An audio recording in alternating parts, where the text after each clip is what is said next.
Vous avez notamment l'agression du rabbin d'Orléans, évidemment, agression que vous avez condamnée très rapidement. Mais ça n'empêche pas certains responsables politiques de vous faire porter une forme de responsabilité, notamment Marine Le Pen, qui a tweeté et qui dit depuis des mois les films est une cible dans le dos de nos compatriotes juifs. L'odieuse agression en est une des détestables conséquences. Vous lui répondez quoi précisément à Marine Le Pen? Moi, je lui ai déjà répondu. D'abord, je veux dire évidemment ma solidarité avec le rabbin d'Orléans et avec ses proches, puisque l'agression dont il a été victime est tout simplement insupportable. Et vous l'avez dit, je fais partie des premiers dirigeants politiques à avoir réagi sur ce sujet.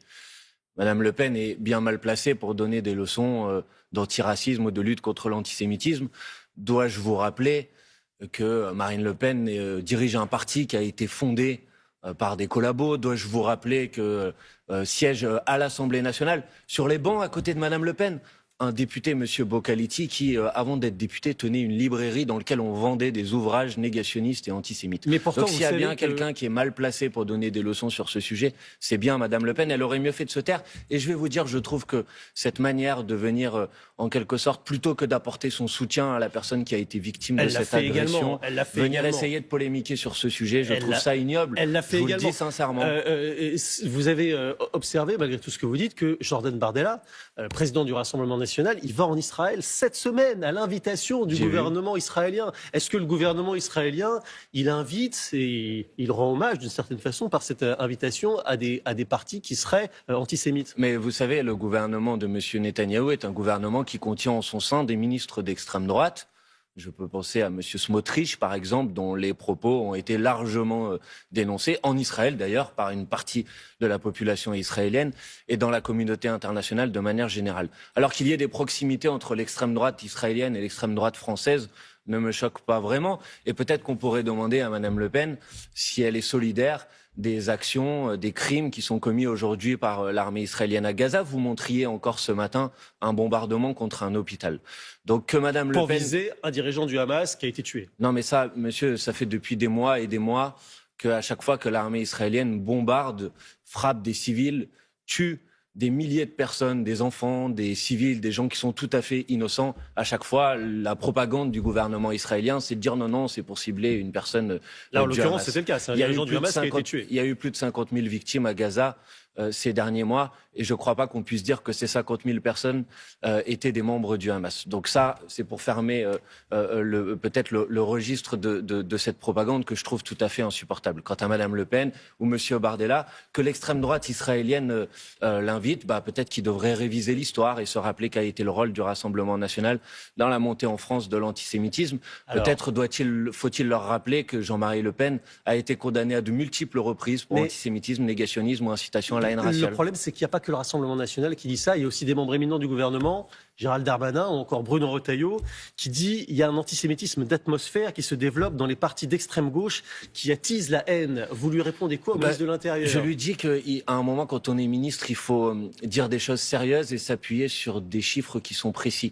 Il y a quelques semaines, le Comité national consultatif des droits de l'homme en France a publié une étude sur l'antisémitisme et dit une chose très simple, c'est que les préjugés antisémites, les attaques, les insultes antisémites, elles sont malheureusement très majoritairement positionnées à l'extrême droite du champ politique.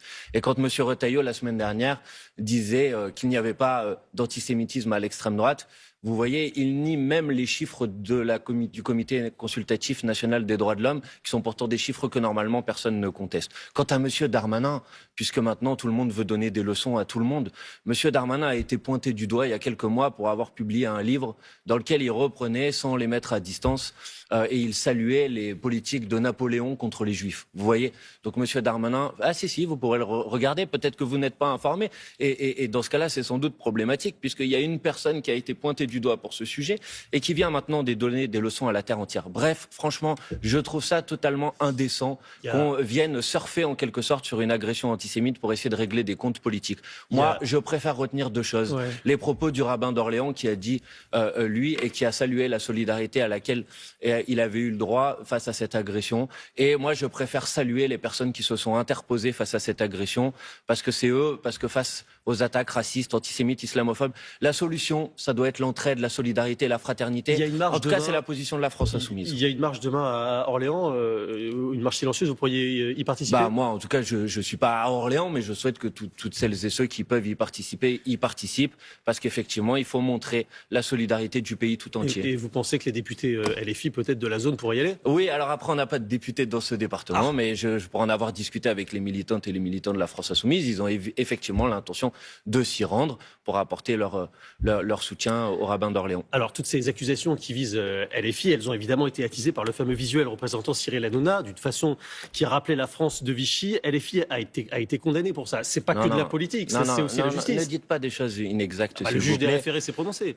Pour quelle raison, monsieur? Quel était le motif de cette condamnation? Sur le visuel qu'on voit là. Droit... Non, monsieur.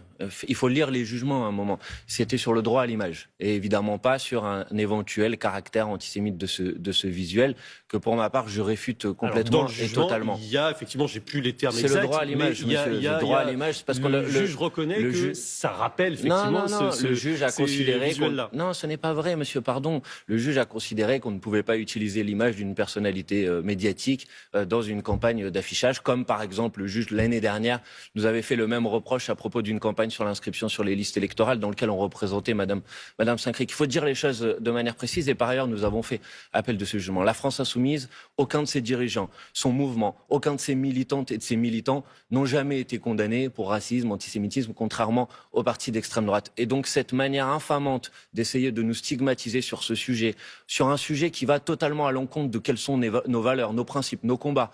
Depuis la nuit des temps, depuis que la France insoumise existe, nous avons toujours été aux côtés. Mais vous avez reconnu une erreur là-dessus quand même. Mais j'ai dit que ce visuel a été retiré. Ouais. Il est resté quelques minutes en ligne et 10 jours après, nous en parlons encore. Et je trouve qu'il y a une forme de deux poids, deux mesures qui est tout à fait insupportable. Est-ce que vous savez qu'il y a quelques semaines, Madame Berger et le gouvernement avaient publié une campagne contre l'antisémitisme dans laquelle elle publiait des affiches, dans laquelle elle reprenait des stéréotypes contre les juifs. Et cette campagne avait été retirée parce qu'elle avait été jugée maladroite et antisémite. Vous ne lui en parlez plus. Vous ne lui en parlez pas 10 jours après. Vous voyez, elle avait commis une maladresse. Moi, je ne lui reproche pas cette maladresse. Elle avait commis une maladresse, elle l'a corrigée. On s'acharne contre les filles, que tous ces procès sont injustes, évidemment et que toutes ces accusations d'antisémitisme, elles sortent de nulle part. Évidemment que ces procès sont tout à fait injustes. Et je pense qu'il y avait une volonté dans ces procès de salir l'image d'une manifestation qui a eu lieu samedi contre tous les racismes et qui a réuni plusieurs centaines de milliers de personnes, qui a été un grand succès populaire.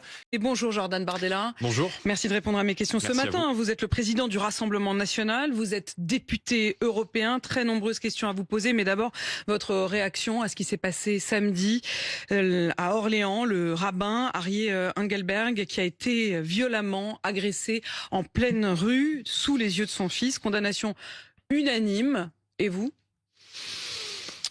Je condamne avec la plus grande fermeté ce qui apparaît aujourd'hui comme un acte relevant d'un antisémitisme d'atmosphère qui se diffuse dans notre pays. J'aimerais d'abord adresser mon soutien au rabbin d'Orléans, à son fils de 9 ans, devant qui il a été agressé, à sa famille, et évidemment à tous nos compatriotes de confession juive. La France vit depuis maintenant plusieurs mois, voire plusieurs années, une recrudescence des actes antisémites. Il y a eu 1600 actes antisémites qui ont été recensés en 2024, presque autant qu'en 2023. Et il y a eu, dans les 3 mois qui ont suivi le 7 octobre 2023, autant d'actes antisémites que dans les 3 années précédentes. Il est absolument urgent de prendre la mesure de ce phénomène et de dire que l'antisémitisme est un poison qui mine notre société. Et on voit bien là derrière que certains cherchent à importer sur notre sol non seulement le conflit israélo-palestinien, mais toutes les haines qui y sont associées. Il y a 2 références dans ce que vous dites. L'une à Emmanuel Macron qui dit, comme vous, que l'antisémitisme est un poison. Est-ce que vous estimez qu'il fait suffisamment? Et l'autre référence, on le sent bien, c'est plutôt pour une partie de la gauche. Mais d'abord sur le poison. Est-ce que la France fait suffisamment? Non, je pense que la France est aujourd'hui à un point de bascule. Chaque jour, l'autorité de l'État recule. Chaque jour, l'insécurité progresse. Et chaque jour, nos compatriotes, quelle que soit la confession, ont le sentiment que on est dans un autre pays où les libertés et les sécurités ne sont plus garanties, notamment la sécurité et les libertés individuelles. Et moi, j'aimerais dire que cet antisémitisme d'atmosphère, il est le fait de 2 périls qui planent aujourd'hui sur notre pays et qui fragmentent la société.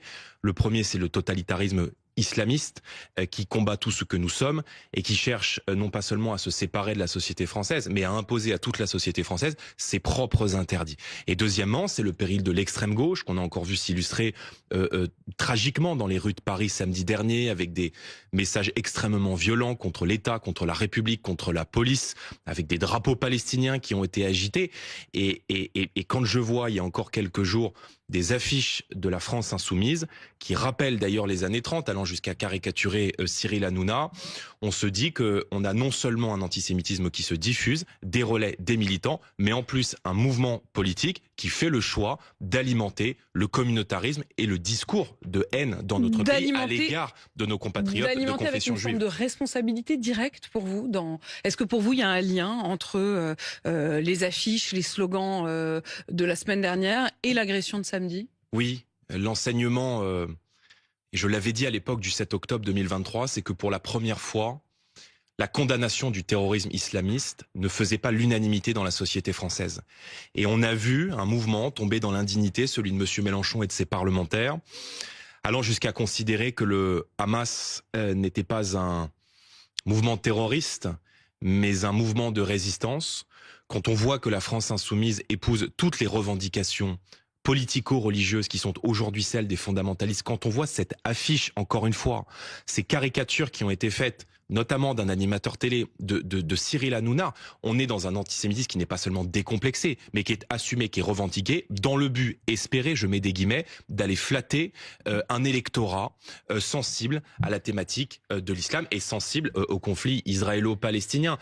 Donc c'est un enjeu de civilisation en réalité. Et en même temps, pour le RN, est-ce que l'antisémitisme c'est vraiment grave ou c'est juste moyen grave?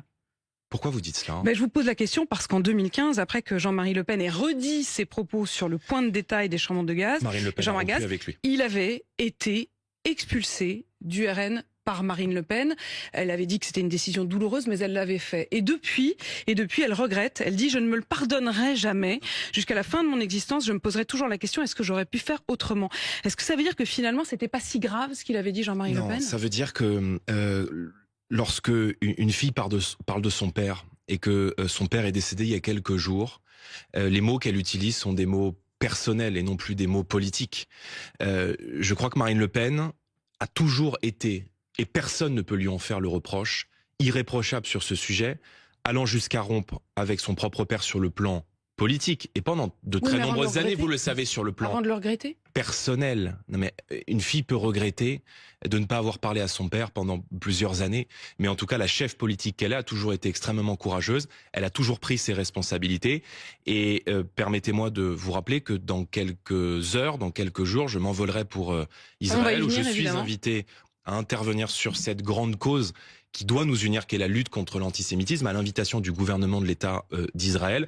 Et je m'y rendrai aussi comme un acte de solidarité à l'égard d'une nation qui lutte non seulement pour sa sécurité, mais qui lutte, comme nous devons lutter ici, contre le fondamentalisme islamiste et contre le terrorisme. Donc le Rassemblement national, et je le dis très clairement, n'est plus le Front national. Le Rassemblement national n'est pas le Front national. Et si précisément il y a eu cette rupture que vous évoquez en 2015 entre Marine Le Pen et son propre père, c'était en très grande partie en raison et à raison de la question. Ce qui veut dire que les regrets ne sont que des regrets d'une fille vis-à-vis de son père, mais sur le fond, est-ce que vous dites ce matin, Jordan Bardella, qu'il fallait l'exclure, qu'il n'y a pas de regret à l'avoir exclu? Mais il le fallait, et Marine Le Pen n'avait aucun autre choix.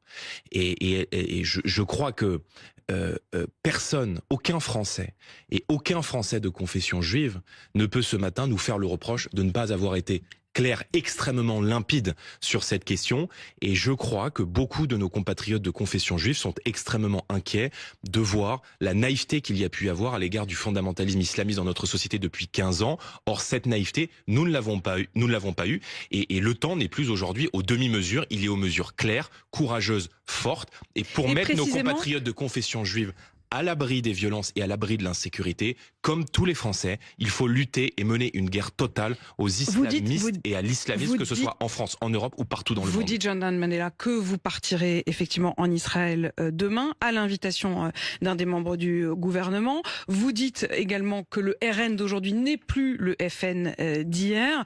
Je recevais ce matin le représentant des institutions juives de France, le président du CRIF, Yonatan Arfi. Je l'invitais évidemment pour réagir à ce qui s'était passé samedi, mais je lui ai aussi posé la question de votre voyage. Et il a pour le moins, au minimum, une certaine prudence, voire même méfiance. C'est son mot. Écoutez. Cette invitation, elle est le fait d'Israël qui fait ses propres choix politiques. Elle n'engage pas les institutions juives de France, et je veux le dire, car la position historique des institutions juives de France, et du CRIF en particulier, a toujours été une méfiance. Nous considérons que face à l'antisémitisme, une mue peut s'opérer, mais pour ça, il faut qu'elle soit discrète et complète. Aujourd'hui, on sent bien que ce sujet est instrumentalisé pour mettre en scène un rassemblement national nouveau dans une stratégie de conquête du pouvoir. Je considère que l'antisémitisme ne peut pas être instrumentalisé politiquement. Vous instrumentalisez l'antisémitisme. Mais monsieur Arfi fait de la politique. Et vous en faites pas? Voilà. Vous en faites pas, vous? Mais en l'occurrence, c'est moi qui suis invité dans quelques heures en Israël. Mais vous faites pas de la politique. Et croyez-moi, il y a beaucoup de nos compatriotes de confession juive qui considèrent que les propos de monsieur Arfi sont des propos politiques, politisés, qui font fi de la réalité de ce qui est en train de se passer en France. Croyez-moi, il y a beaucoup de nos compatriotes de confession juive qui, en 2024, ont porté leur suffrage et ont porté leur confiance mais vous faites pas de sur politique. Le Rassemblement national. Je ne fais pas de politique, j'ai toujours été, en tout cas sur ce sujet, je ne cherche pas à instrumentaliser tel ou tel drame. Moi, j'ai toujours été très clair sur ce sujet. J'ai toujours été très clair sur les menaces qui visaient aujourd'hui la communauté juive de France. Permettez-moi de vous rappeler que lorsqu'il y a eu les atrocités commises le 7 octobre 2023, nous étions à la marche à Paris contre l'antisémitisme avec Marine Le Pen, avec les députés du Rassemblement national. Et l'accueil, je dirais bienveillant, je ne sais pas si c'est le mot, mais en tout cas chaleureux que nous avons reçu de la part de nos compatriotes, pour moi veut dire beaucoup. Et pour moi, se suffit à lui-même. Il est vital de ne pas oublier ce qui s'est passé le 7 octobre. 2023, et si je me rends en Israël aussi, c'est pour dire que face à la montée du terrorisme, face à la barbarie islamiste, nous devons être unis. Le 7 octobre et les 1200 morts civils essentiellement qui ont été, je dirais, laissés par la barbarie du Hamas. Il y avait 42 de nos compatriotes, 42 Français, 1200 morts en Israël, c'est l'équivalent de 8500 morts rapportés à la population française. C'est-à-dire que dans le même jour, Israël a vécu à la fois son 11 septembre et son Bataclan. Et donc je crois que le devoir de la France est non seulement de dialoguer avec Israël, mais d'entretenir des liens étroits sur le plan diplomatique, économique et sécuritaire avec toutes les nations du monde qui luttent pour leur sécurité et qui luttent contre le terrorisme islamiste. Le reste, si vous voulez, c'est de la politique politicienne. Je pense, mais vous pouvez peut-être entendre à tort, malaise. Moi, ce qui me met mal à l'aise, c'est que... Parce que certes, vous avez changé de nom, mais c'est le parti de Jean-Marie Le Pen. Vous-même, vous aviez eu du mal, je me souviens, vous avoir interrogé plusieurs fois. Vous aviez eu du mal au départ à dire de Jean-Marie Le Pen qu'il était antisémite. Vous aviez fini par le dire, mais reconnaissez qu'il y avait un malaise. Non, mais Jean-Marie Le Pen est le père de Marine Le Pen. Vous connaissez l'état de ma loyauté. Mais... Non, il n'y a aucun mélange. À quel moment...